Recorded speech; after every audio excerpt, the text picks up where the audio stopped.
Hey, IT changemakers, and welcome to the DEX Show with Tom McGraw. Let's get into it. Do you know what, changemakers? I sometimes worry, but when I say I'm very excited to welcome a guest to the show today, you think I'm just saying that. And I'm very, very rarely just saying that. And I'm certainly not saying it today. I'm certainly not just saying it today because we've been trying to pull this episode together for a number of months. And we have an absolutely splendid topic to discuss, which for me really describes the boundaries of what we call digital employee experience around these parts of where its boundaries fall and where they're going to expand to in the coming years. Absolutely phenomenal topic, and we've got an absolutely phenomenal guest to discuss it with us today. Her name is Patrycja Sobera, Senior Vice President and General Manager of Digital Workplace Solutions at the fantastic Unisys. Patrycja, welcome to the DEX Show. It's so lovely to have you here. Thank you, Sam. What a great introduction. Well, pleasure to be here. Big fan of the show. Excellent. And then maybe a quick overview of what you do and Yeah, where digital workplace solutions fit into it. yeah, absolutely. So thank you for the intro. I lead Digital Workplace Solutions business unit at Unisys, which means that I am accountable for how technology shows up in the day-to-day working lives of hundreds of thousands of clients, their end users, but also my own team. I actually lead a large team at Unisys, best part of 7,000 people here. So when we talk about digital employee experience, I always look at it from sort of two lenses: what we provide as solutions and services to our clients, their end users, but also the employee experience, right? So for me, DWS isn't just about keeping devices running and applications, running smoothly. It's about more of a design, operate, improve the end-to-end digital experience for everyone, and that includes my own team. And of course, it spans across not just endpoints, but collaboration and service delivery and automation. And we're going to talk probably a lot about AI and how it's changing the landscape, analytics. And I think also that whole concept of experience assurance as well. So my role is to make sure that that experience translates into tangible outcomes, productivity, engagement, and I hope measurable business value. I love talking to you, Patrycja, because almost immediately when we talk about digital employee experience, the conversation just sort of expands beyond laptops and desktops. So let's start with the concept itself. Why do you think DEX matters in 2026 specifically, and how should we be defining it?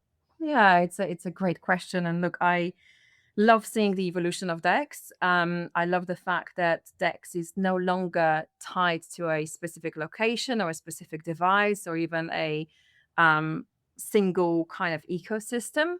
I think we are looking at DEX as a flow, and I think employees experience work as a flow, right, rather than stack of components. Let's say it, and I think what we've done at Unisys, we've defined DEX as a kind of, in a simplistic way, a measurable relationship between digital friction on one side and then business performance on the other side. And this time, 5 years ago, I actually had this conversation with my CEO at the time, asking for an investment. And this is when we founded Experience Management Office, our secret sauce, our difference makers who take all the beautiful telemetry from all the systems we get, all of the experience indicators, all of the data points, and then identify, measure, and prevent any sources of the digital friction. And not only that, over the last 5 years, we've matured, we've evolved that whole concept of DWS and the whole concept of DEX. We've worked with organizations such as XLA Institute. We're actually one of the founding members of XLA Institute. And we shared the love, right? We're really working with them to help and formalize the definition of DEX, XML, XLAs in a way industry can consistently apply. But I love the fact that we're no longer talking about just a single track of just looking at performance of a device as an example, or single track of looking at sentiment based on the persona. So I love seeing the evolution. That's why I'm a big fan of the show, quite frankly. Fab. Yeah, I tell you, in the show a few years ago, there was a period where 6 months to a year, almost every other episode was about IoT in some way, and it's fallen kind of really out of fashion as a sort of hot topic on podcasts, right? But that doesn't mean that it's but it's not lived up to its potential necessarily, right? Because it's actually embedded today in the fabric of so many industries, more than it is some kind of consumer talking point. And that has obvious implications for what we're discussing, right? Which is the expansion of telemetry, the expansion of our understanding of what digital experience is constituted of. Um, Tell us about what you're seeing with regards to IoT in your customers and partners and the way they work. Yeah, and it's a great segue, into that kind of, did it fall out of fashion, or did it evolve? And it's I actually think it's kind of like graduated, right? We are seeing this revival of everything IoT, and you can tell my daughter is doing A levels, talking about graduation. Hopefully she does well. Yes, exam starts next week, so a little bit of a nervous mum here. But look, I think IoT data is super important. It's shaping how environments sort of self-monitor and self-heal, and how they adapt. I think, it's one of those situations when IoT works as it should, then no one talks about it, right? But when it fails, we all feel it. And when we talk about digital experience, or digital employee experience, my favorite quote has always been the one that people will not remember what you say, what you do, but they always will remember how you made them feel. And I love that feel aspect, right? So when IoT doesn't work, we notice. Early on it was noisy. We had these fragmented standards. We had no ownership. We had security gaps. I think what's changed is maturity. We now treat IoT devices like managed endpoints. They need to be secure, and they need to be patched, and they need to be governed. And we give them a little bit more respect and credit. And I think we see this in field services, we see it in manufacturing, healthcare, hospitality. I'm in a meeting room in Milton Keynes in our Unisys office today. We have sensors, we have systems continuously feeding data, and subsequently giving us brilliant data insights. And if we use these data insights, we can probably predict failure, and we can adapt before experience degrades. So I think for me, IoT is kind of like this invisible layer that until it breaks, and then you get complaints, and you get unhappy customers and bad experience, and you potentially lose revenue, right? Until it breaks, we kind of like don't pay enough attention to it. It's like IoT has become this invisible but super important experience infrastructure behind everything that we do, especially when we talk about total experience. We come out of these single tracks. We talk about single track of device or single track of sentiment. So it's this kind of like super important experience infrastructure behind, that really gives us a little bit more an opportunity to talk about total experience, aligned to more than device persona application, but the total ecosystem. I came to the office this morning, I parked my car, my security badge worked perfectly, right? But there are systems that potentially allowed for me to do that seamlessly. If there wasn't a parking space where I could charge my car with an EV charger, if that pass didn't work, my experience would be very different. So we can get all of these data points and actually shape that experience of an employee, or of a human. And by the way, all the organizations out there, including our clients, are still encouraging people to come to work 2-3 days, 5 days a week, right? This IoT stuff is becoming more important than ever in that conversation around return to work. Right, so well put, so well put, Patricia. So, what are the implications by extension to our concept of DEX, or digital workplace management more broadly? Great question, and it absolutely has the implication, right? Exactly what you're saying, and I think for me, it's about the I'm going to use a big word, orchestration.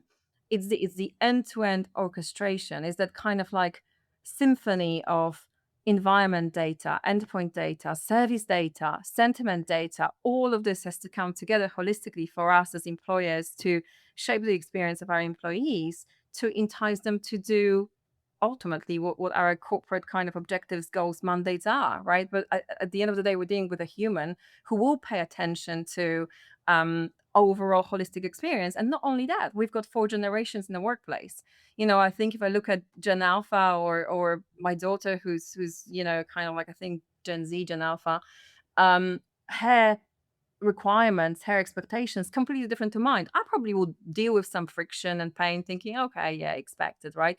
she will not tolerate it. So she'll probably, look potentially at her employer from a prism of, well, what's in it for me? Is it seamless? How am I being excited, enticed, welcome into again this holistic experience? So I think employers can draw so much from just tying again environment data, IoT data, and for data into again that holistic, total experience picture to drive their agenda. Quite frankly, I think we're at the sort of beginning of that road. I don't see many organizations out there who really are tapping into truly just how many data points and experience indicators we get in a holistic environment. I think if you listen to Gartner, and we just had Digital Workplace Summit in London last week, they're saying that the average maturity from digital workplace perspective of organizations, enterprises out there is 2.6 on a scale of 5, right? So we probably still have a long way to really, again, consistently monitor, measure, and apply all of these data points to form that, I'll call it total experience. Let's call it total experience. I like total experience a lot. And speaking of which, when we spoke before, you were alluding to, without naming names, a kind of quick service restaurant chain that you'd worked with, highly connected environments, right, ranging from point of sale systems to kitchen equipment. What was that level of visibility unlocking for that organizations, or what can it mean for organizations in general? Yeah, great question. And I think, it's an example of a highly connected environment like quick service restaurants, or let's say manufacturing environments. Thinking of another client as well, visibility across point of sale devices or kitchen equipment, um, whatever is in a production environment. These employee facing systems allow us to see experience degradation before it impacts the customer, right? Before it starts to lose revenue, before it hits the bottom line, before there is reputational damage and loss of business, right? So I think for me, when we look at that example, the kind of remediation or the unlock here is not just the uptime. It's not the main thing. It's kind of the, you know, ability for leaders to be able to prioritize interventions based on experience impact, and not just anecdotes. I think this is where the kind of experience economics really come into play. Throughput, waste, lost transactions, even staff churn. Once you can see it clearly, you probably can't unsee it, right? But it's a great example of an environment where, again, if you look at traditional DEX methods, we probably wouldn't even think about gathering data from POS, point of sale devices, right? So again, love the fact that we're now able to apply DEX methodology and strategies. And again, it comes this beautiful evolution, right, of that total experience in environments like that, highly pressurized environments, by the way. Quick serve restaurant, I can't think of a more stressful environment.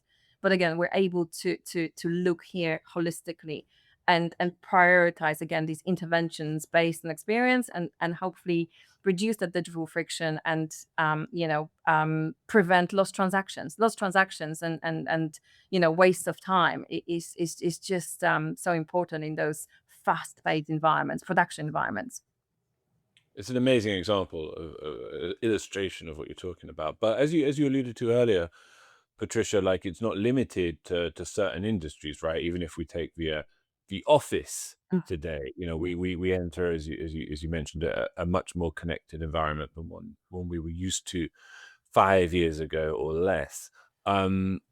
Every physical space could be said to have become a digital touch point. Take the meeting room, as you alluded to earlier. Isolating an environment such as that, what does it teach us about where time and productivity are being lost and at times even hemorrhaged, right, in the modern workplace? It's such a brilliant example, the meeting room. I'm in the office today, and luckily everything is working fine. But I think that meeting. As it always is, Patricia, at the Unisys office, no Oh, doubt. No. of course, there's never any downtime here. Of course, perfect. Look, it's a perfect case study, the meeting room, right? When audio fails, when rooms don't connect, when people waste their first 5 minutes troubleshooting, can you hear me? Can you see me? For crying out loud, right? We're so used to this, and you probably hear it on every call. And we kind of like learned to normalize that loss, which is just beyond me. because across thousands of meetings, and we are in this hybrid connected world, so someone will be joining from home, someone will be in the office, someone will be on the go at the airport, but across thousands of meetings, that's a material productivity loss, like the time that we'll never get back. And okay, fair enough, not being dramatic here, right? Is this a Civ 1? Probably not, but it's a cumulative loss, right? And if we were going to add it up, and again, like once you see it, you can't unsee it, right? So if we measure it, if we kind of like design it out, shout about this, organizations out there, I think, are putting tremendous amount of effort. Some of our clients, and we're actually supporting them with it to really remove that digital friction from a meeting room perspective. And it's kind of like, it's a great example of being silent heroes, right? I think this is actually a great example of where we really should shout about what DEX is doing, campaign it, make people feel engaged, tell them that you will give them time for extra coffee break by removing all that meeting room digital friction, right? Make it reliable, and improve that sentiment, improve engagement. Say, okay, look, if you come to the office, we promise you'll never waste that first 5 minutes, right? In that, suboptimal experience, right? And I think it's a brilliant example, not only to show what we can do in tangible terms, but also bring sentiment and OCM, organizational change management. Actually, we still have these conversations with CIOs and CTOs about the value of DEX. I think you can measure it, you can put time against it, loss in dollars, and you can actually shout about, look, we remove digital friction, right? Our promise to you is never lose another 5 minutes in connecting to a meeting, right? Have a cup of coffee instead, come on time, and everything works. How cool is that? Very cool. And does this illustrate the concept that you were telling me about prior to the recording about return on experience as a kind of DEX substitute for ROI, Yeah. per se, or indeed as a complement to it, perhaps? Yeah, it's funny actually, because again, just coming fresh from Gartner conference, there was that ROE concept of return on employee, which I think the likes of Dan Wilson and others are talking about, which I like the return on experience more, because I think for me it's a little bit more holistic. Um, They've taken your acronym, Patricia, as well. It's there you go. there can only be one. It's going to be return on experience or return on Exactly. employee. Employee experience, employee We're giving a happiness. push for experience over here. I agree. We should. Absolutely should. Agree. No offense, Dan. Okay, that's it. Yeah. We'll support the winner in this. Okay. We exactly. Well, look, traditional ROI, which we still, by the way, are facing when requesting those investments, right? Asks what we will save, um, what we have saved after the fact, right? Return on experience for me is that shift from measuring IT activity to measuring whether something is getting easier, faster, more reliable. Again, I think we're hovering to that feel aspect, right, of experience. Return on experience for me asks, well, what did we save and unlocked for the business and the people? It's the difference between counting tickets and looking at sort of traditional metrics to protecting time, to really giving confidence in performance and evolution of IT through DEX, right? So I think a great experience shows up as ultimately less friction. We talk a lot about friction, right? And friction is fewer kind of repeat contacts to the services, fewer escalations. It's not really suffering in silence. It's having more productive moments, right? Whether it's improvement of onboarding, whether it's smoother customer interactions, better collaboration as well. It's also lowered attrition, right? It's are we removing some of that burnout signals or attrition pressure in critical roles, right? It's I think like a grown-up version of linking experience measure to outcomes. Whether it's win rate, cycle time, customer satisfaction, whether it's retention. So the story moves from we think it helps to here is the evidence. And I think it's a great conversation to help with any CHRO. Because of course, these guys will be looking at employee engagement, employee signals. And again, we talked about 4 generations in the workplace, attrition in critical roles, different expectations. I think about another client of ours, R&D, research and development engineer. and think about their tolerance to digital friction. It's like non-existent. It's zero, right? Like they expect the stuff to work seamlessly. And I think for me, if we're talking about ROE, is that return on experience. Are we giving this R&D engineer productive time to focus what they need to focus on, designing and developing the next cool product which the organization will sell, right? Like that for me is key. Understanding those personas, removing digital friction, translating that investment into return on experience, but actually making it tangible. Have we reduced attrition? Have we given them back productive hours? By the way, all of this can have associated dollar amount as well, if you really wanted to do it instead of traditional, ROI construct as well.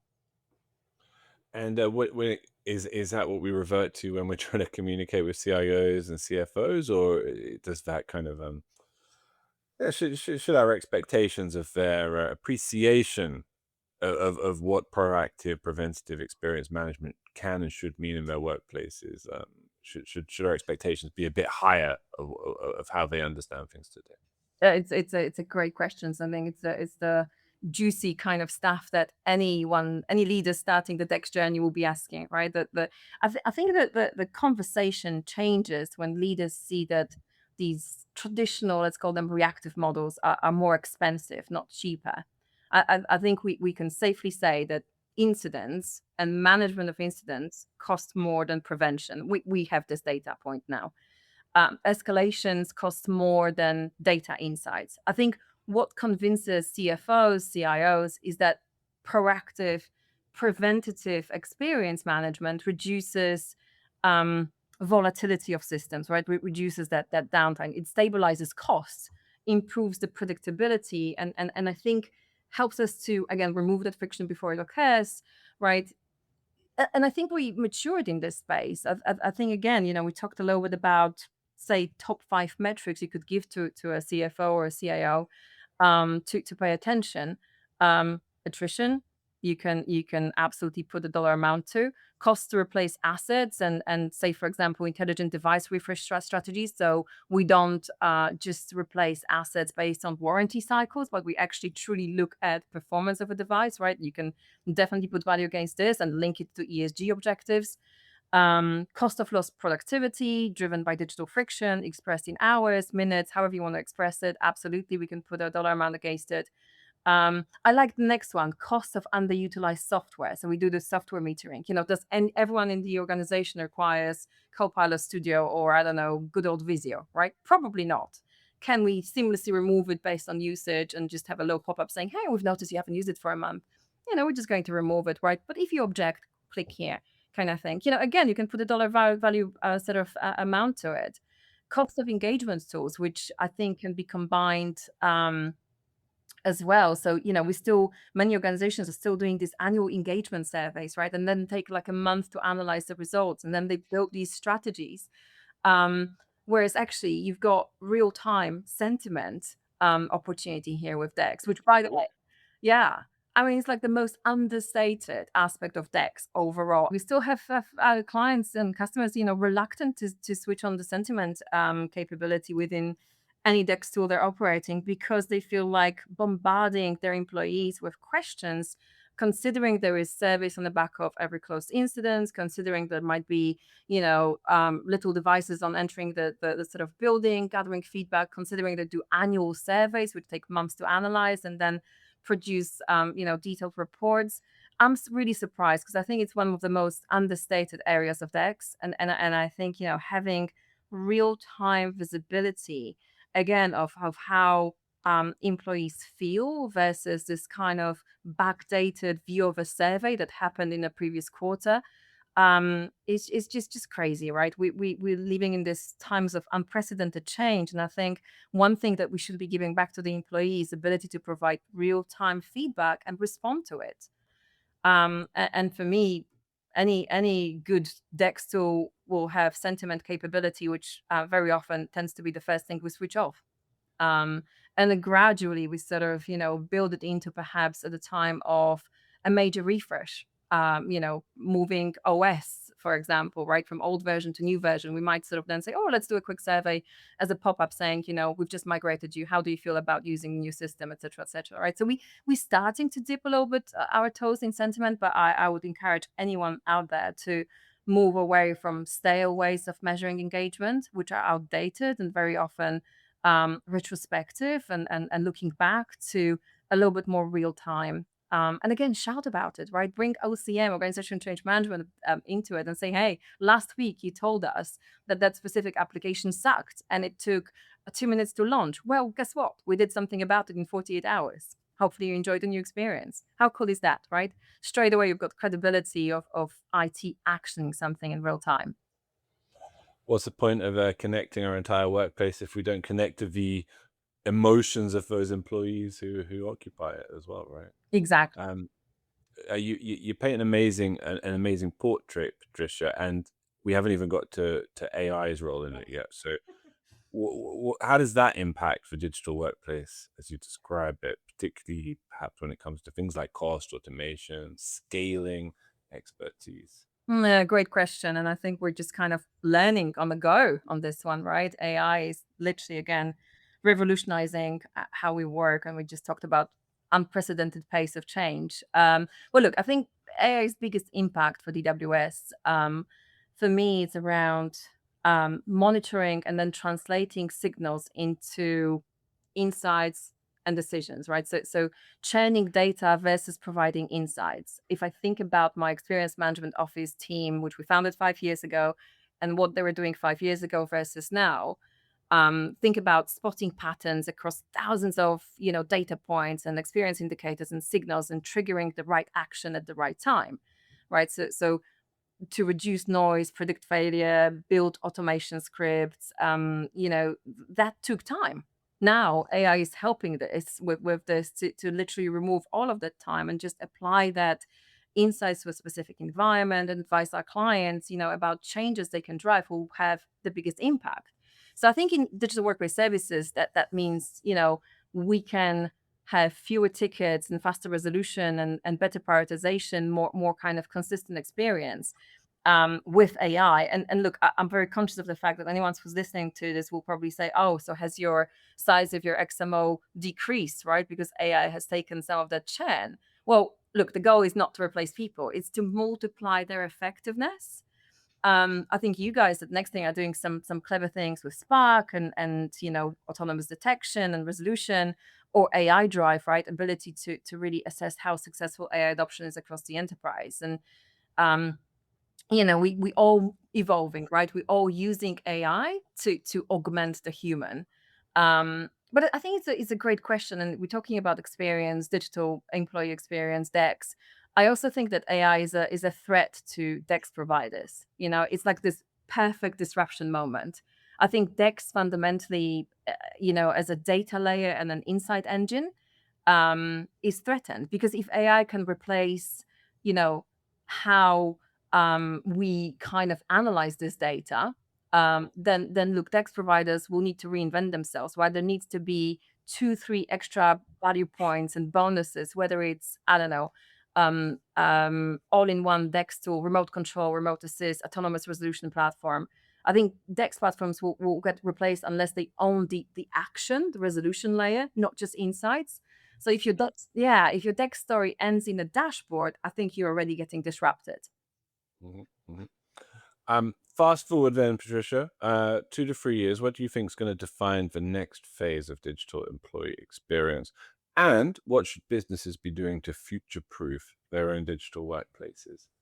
Great question. I think you're going to be surprised at my relatively tame response to this. And I'm going to quote my friends at Gartner again, and Dan Wilson, one of the analysts there, who's doing a lot around digital workplace maturity. We said already before that most of the enterprise are sitting at that 2.6 level of maturity out of 5, which kind of tells us that perhaps the digital core is not there yet, that perhaps we don't have good data structures, we don't have perfect cloud adoption out there, right? So I think we've got some time to go. So I think if we look at next 2 to 3 years, I think it will be, how do we define DEX? How do we govern, design the whole DEX specific to these organizations who are a little bit lower on the maturity level? I think those that will proceed faster and win will be those really investing in data integration, in experience metrics like XLAs. We haven't talked much about experience level agreements. We have 21 XLAs in production environment across a third of our clients at Unisys. And it's and look, it takes time to change, right? It's kind of like linked to change leadership, not just technology. I think one of my favorite aha moments from Gartner's Digital Workplace Summit, was that we still are in people business, not technology business. And I think we need to remember that, right? And remember that maturity matrix. I think future-proofing digital workplace is not about chasing technology. It's funny because we didn't talk about the next shiny AI tool. We talked about, building the capability to adapt experience to the work that's changing, right? Because we now have this AI disruption coming in. So I think, in the next 2 to 3 years, the baseline expectation will be, experience drops below threshold, right? The system responds not next week in a CAB meeting, but now. And again, I don't know how many organizations are really kind of like that proactive. You also see like probably the scope expand a little bit beyond the laptop, beyond the device, beyond the application in a kind of more serious way. We talked about meeting rooms, we talked about space utilization a little bit. We haven't talked about air quality, for example, right? And like how important that is if I'm enticing someone to come back to the office 5 days a week. We didn't talk much about onboarding journey, which is a perfect example of anyone starting on the XLA journey. So I think like the whole total experience is going to be so important over the next 2-3 years, and hopefully that maturity score will move from 2.6 to 3.9 would be brilliant over the next couple of years. I'm sure, my friends at Gartner would probably agree with that, but we still have a long way to go there. Hence, very tame answer. I don't think it will be, us living on the moon, right? And happily marching forward. I think we've got some more core stuff to still build on. Yeah, I like that angle. Before we let you go, Patrycja, maybe a word about NextThink and Unisys's emergent kind of partnership and where you see that going and who you would like maybe listening to the show to reach out and get in touch. Yeah, no, absolutely. Look, fantastic partnership. Unisys is the next thing over, for a few years. We absolutely love being part of, I guess, the co-creation. I love the fact that within the relationship, we're able to provide feedback from our clients and provide feedback on how NextThink platform is evolving to serve, our client base, their end users. Some of our clients love just dipping their toes in the basics and have the XMO translates the insights. Some of them actually love going in and digging in, right? So I love the fact that this partnership is certainly bi-directional, and that we're able to co-create, provide feedback on improvements. Look, we have been doing this DEX, XMO, experience as a service stuff for the last 5 years.